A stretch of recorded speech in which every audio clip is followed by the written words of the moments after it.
याद करिए, जब प्रधानमंत्री मोदी जी के नेतृत्व में अयोध्या में श्री राम जन्मभूमि में राम जन्मभूमि मंदिर निर्माण की आधारशिला रखी।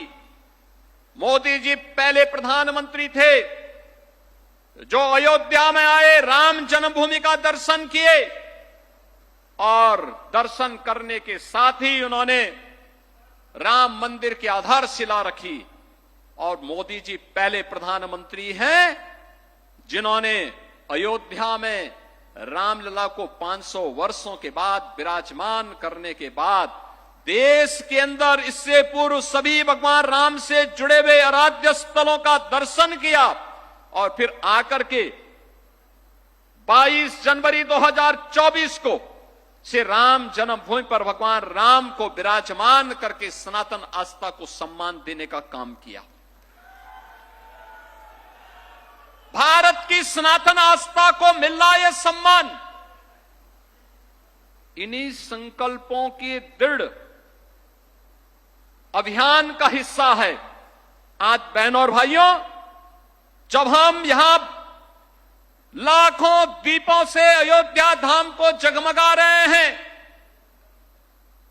तब हमें यह विस्मृत नहीं करना चाहिए, इसी अयोध्या में राम जन्मभूमि आंदोलन के दौरान कांग्रेस ने माननीय न्यायालय में कहा था कि राम श्री राम तो एक मिथक है।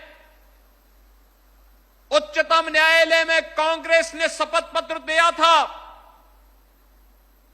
कि श्री राम एक काल्पनिक हैं और समाजवादी पार्टी ने राम भक्तों पर इसी अयोध्या में गोलियां चलाई थी, इसी अयोध्या में गोलियां चलाई थी।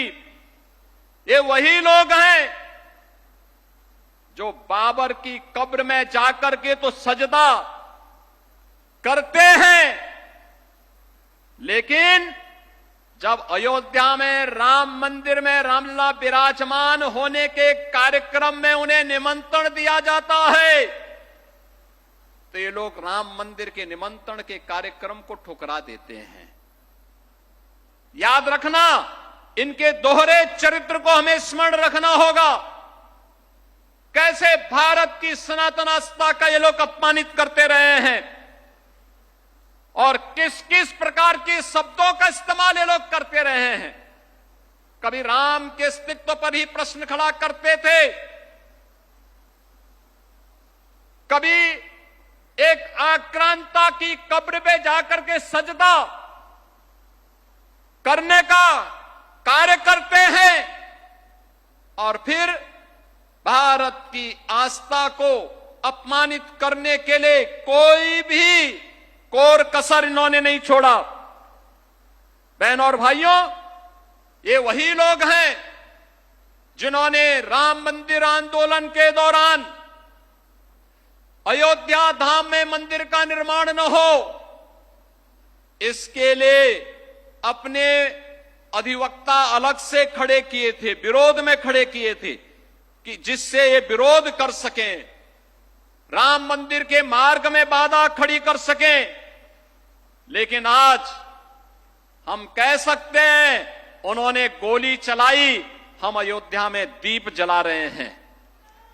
उन्होंने ताले लगवाए और पूज्य संतों के आशीर्वाद से आज अयोध्या में राम भक्तों के संकल्पों का एक प्रतिफल है।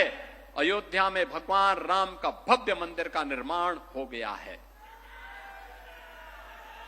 इन्होंने अयोध्या की पहचान को मिटाया था, अयोध्या को फैजाबाद बनाया था। हम लोगों ने अयोध्या की पहचान को अयोध्या के साथ जोड़ करके इसको फिर से अयोध्या धाम बनाने के कार्य के साथ हम आपके साथ जुड़े हैं। यह दीप इस बात की गवाही दे रहा है कि आस्था को कोई राजनीति कैद नहीं कर सकती। ये वही लोग हैं जो अंग्रेजों के फूट डालो राज करो की नीति पर को अपना करके आज भी जातीय विद्वेष पैदा करने का काम कर रहे हैं। जाति जाति के बीच में लड़ाने का काम कर रहे हैं। गुलामी के कालखंड में जिस प्रकार की स्थितियां पैदा की गई थी, ये लोग फिर से उस प्रकार की स्थिति को पैदा करने की कुत्सित चेष्टा कर रहे हैं। लेकिन आज का भारत पिछले 11 वर्षों में एक भारत श्रेष्ठ भारत के रूप में अपने आप को स्थापित किया है। आज भारत विकास भी कर रहा है और विरासत का संरक्षण भी कर रहा है।